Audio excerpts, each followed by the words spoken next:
amores, minhas amoras, tudo bem?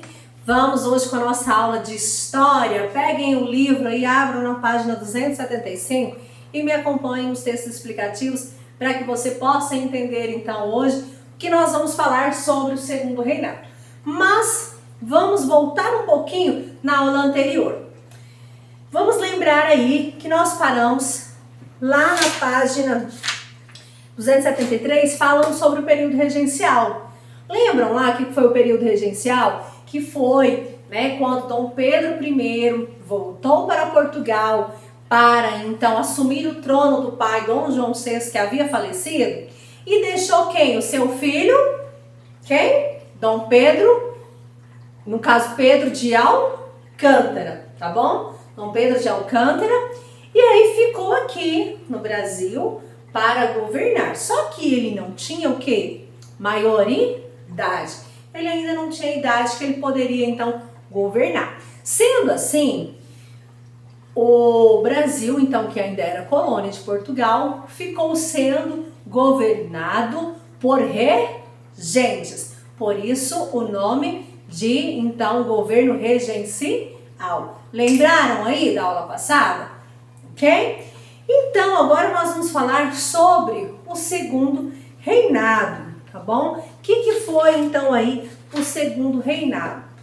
Mas por que você está lembrando aí do período regencial, o governo regencial? Justamente porque vai dar sequência, tá? Quando então, Tchavalquiri, que foi que aconteceu aí na página 275 que fala para nós aí sobre então o Segundo Reinado? Pois bem, galerinha, o Segundo Reinado, ele aconteceu quando um grupo de políticos antecipou então a maioridade, tá, de Dom Pedro de Alcântara, que tinha ficado, para substituir aqui o seu pai no Brasil, porque Dom Pedro I foi para Portugal, lembram? Então ele ficou aqui, não podia reger, não podia governar, por causa que ele não tinha maioridade, por isso foi governado por regentes. Só que aí tinha um grupo, como eu acabei de falar, de políticos, que antecipou a maioridade então de Dom Pedro Alcântara, com o objetivo então de colocar fim no governo regencial, que era então um governo governado por regentes. Então, com apenas 14 anos de idade, Dom Pedro de Alcântara, com 14 anos, foi coroado imperador do Brasil. E ele recebeu então qual título? Muito bem, Dom Pedro II, tá bom? Então, Dom Pedro de Alcântara recebeu o título então de Dom Pedro II quando ele foi coroado a imperador do Brasil, ok? Bom, esse fato, por ter antecipado a maioridade aí, ficou conhecido naquela época então como golpe da maioridade, certo? Então, Dom Pedro II governou o país por 49 anos, desde 1840, tá? Aí até 1889. E durante todo esse período de governo do Dom Pedro II, então, aí, foi marcado por diferentes fatos importantes que aconteceram aí. Então, eu quero que você me acompanhe na página 275, nessa linha do tempo aí, para nós vermos então quais foram esses fatos importantes que marcaram essa história então aí desse governo. Porque nós lembramos que lá no período regencial, foi um governo marcado por muita instabilidade, muitas revoltas. Quando Dom Pedro II então assume o governo agora, em 1840, o que acontece? Volta-se a estabilidade no governo, onde as revoltas, aos poucos vão acabando e vai tomando ordem, então, aí, nesse novo governo. Por isso, muitos fatos importantes aconteceram aqui, porque, vamos dizer assim, que toda a ordem se retoma, então, durante o período de governo aí de Dom Pedro II, tá bom? Então, nessa linha do tempo aí, 1840, nós podemos observar aí, então, aconteceu o quê? O golpe da maioridade, onde Dom Pedro II, então, se torna imperador. 1850, nós temos a aprovação da Lei Eusébio de Queiroz, que está relacionado à lei para defender os direitos dos escravos, tá bom? Logo em seguida nós temos aí 1854, e foi inaugurada a primeira ferrovia do Brasil. Já já nós vamos falar sobre as ferrovias, a importância que essas ferrovias tiveram aí para o desenvolvimento no território brasileiro, tá? Em 1871 nós vamos ter aí a aprovação da Lei do Ventre Livre, outra lei que defendia então os direitos dos escravos. Em 1888 nós temos aí a assinatura da Lei Áurea, que oficialmente põe fim à escravidão no Brasil, que é uma lei que foi assinada então pela princesa Isabel, filha de Dom Pedro II, ok? Em 1889 nós temos então a Proclamação da República. Quando nós temos a Proclamação da República, então nós temos aí, né, a quebra, o fim do governo de Dom Pedro II, que era imperador, que era aí dentro de um governo monárquico, que era instaurado então o governo de monarquia, passado de pai para filho, ok? Vamos então na página 276, nós vamos entrar agora falando sobre a ascensão do café, elevação, ponto alto, né, desse produto aí agora, tá? Que se tornou aí um produto mais importante da economia brasileira. Vamos, junto comigo, na página 276. Então, como podemos observar aí, o café se tornou o produto mais importante no século XIX, certinho? Então, nós temos aí esse produto que vai fazer aí, né, da economia brasileira aí, dar uma grande elevada, tá bom? Então, por que isso aconteceu? Tipo, essa ascensão do café, essa elevação desse produto, né, trazendo bastante lucros aí. Bom, o consumo desse produto, do café, né, havia aumentado nos Estados Unidos e na Europa. E por esse motivo, pelo aumento desse consumo, né, desse produto aí nos Estados Unidos e na Europa, então o Brasil começou a exportar o café para eles. Então isso tornou a atividade econômica bastante lucrativa, uma vez que eles estavam exportando para, né, os Estados Unidos e Europa. Sendo então, como estava havendo muita procura, estava exportando além, né, do pouco, mas tinha também o abastecimento aqui da colônia, além da exportação. Então, esse produto foi um produto que começou a ser cultivado de forma ampla na região sudeste, tá? Principalmente ali nos estados do Rio de Janeiro e São Paulo, tá? Então, Rio de Janeiro e São Paulo eram os principais estados que faziam o plantio do café naquela época. E relacionado, agora nós vamos falar da modernização do Brasil, relacionado então à ascensão do café. Por quê? Como nós falamos, né, a exportação do café foi um produto, né, que através dessa exportação trouxe muitos lucros então. Então, como esse lucro foi muito grande, isso trouxe várias transformações então para a região sudeste. Por isso nós vamos entrar falando sobre modernização. Se teve lucro e trouxe transformações, trouxe mudanças. E essas mudanças veio através então desse grande lucro vindo da exportação desse produto do café, certo? Mas por que, tia Valquíria, na região sudeste trouxe bastante transformações? Porque era exatamente na região sudeste, né, que estava concentrado ali a maior parte dos cafezais. Como eu falei agorinha, lá na ascensão do café, então o que aconteceu aí?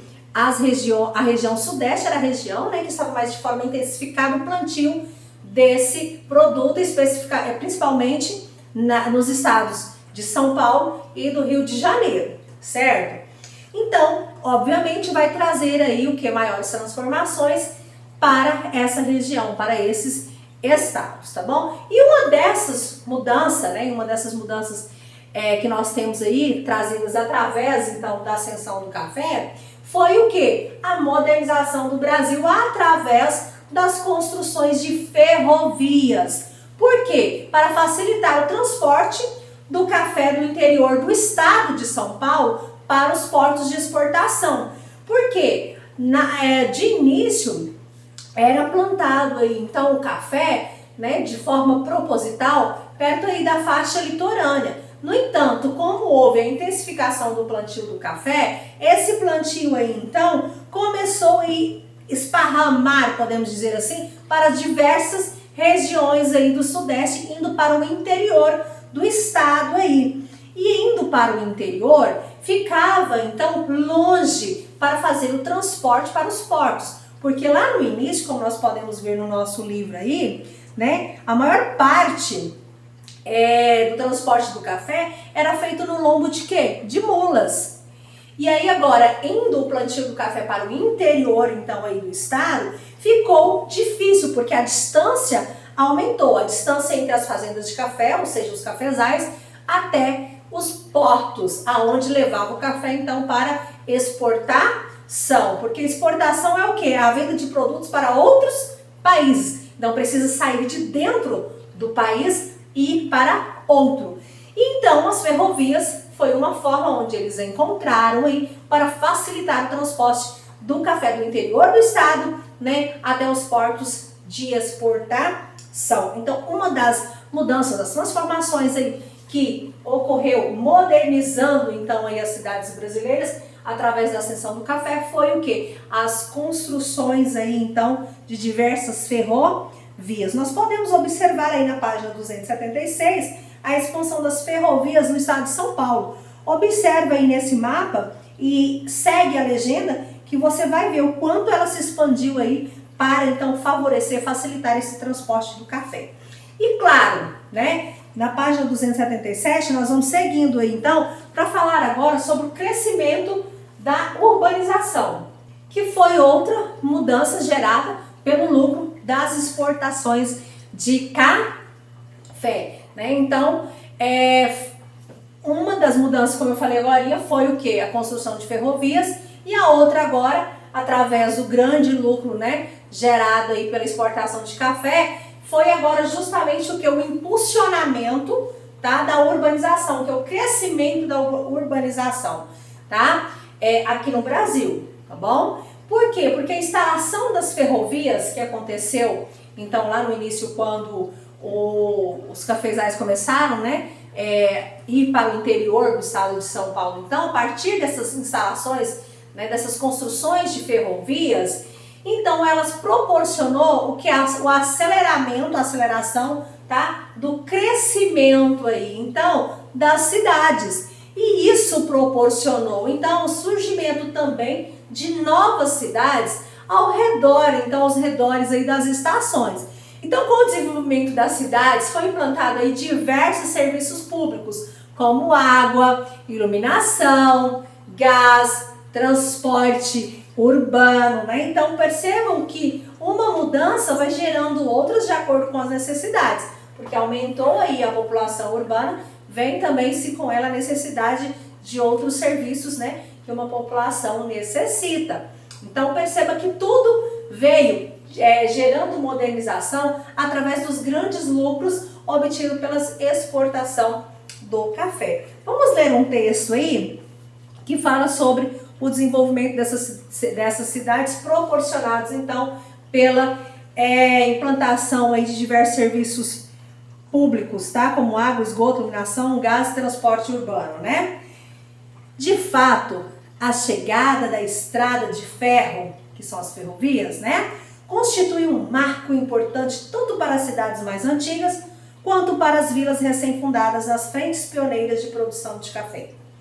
A estação logo se tornava um ponto movimentado, exigindo melhorias de acesso e uma infraestrutura de hotéis, armazéns e lojas capazes de abrigar as mercadorias e atender aqueles que chegavam, partiam ou simplesmente iam ver o trem. Bom, as estações, então, para vocês entenderem aí, é o lugar onde as pessoas, né, iam para pegar o trem para ir para uma outra localidade ou que chegavam nelas. Então, por isso, né, proporcionou aí, então, o quê?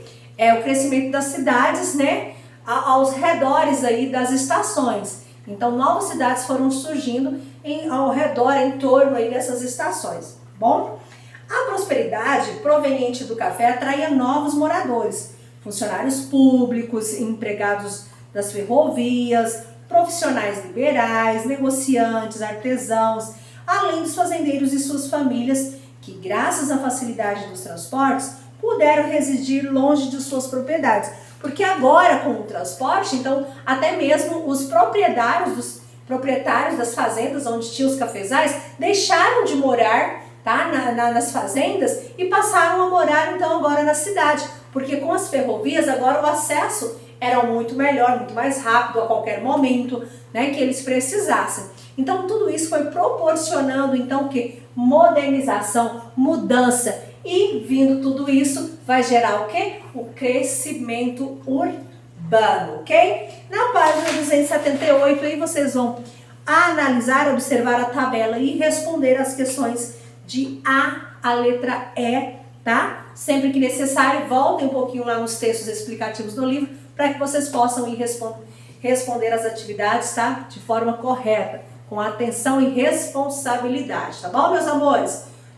Beijo grande no coração de vocês, por hoje é só. Fiquem com Deus, até a próxima aula. Tchau!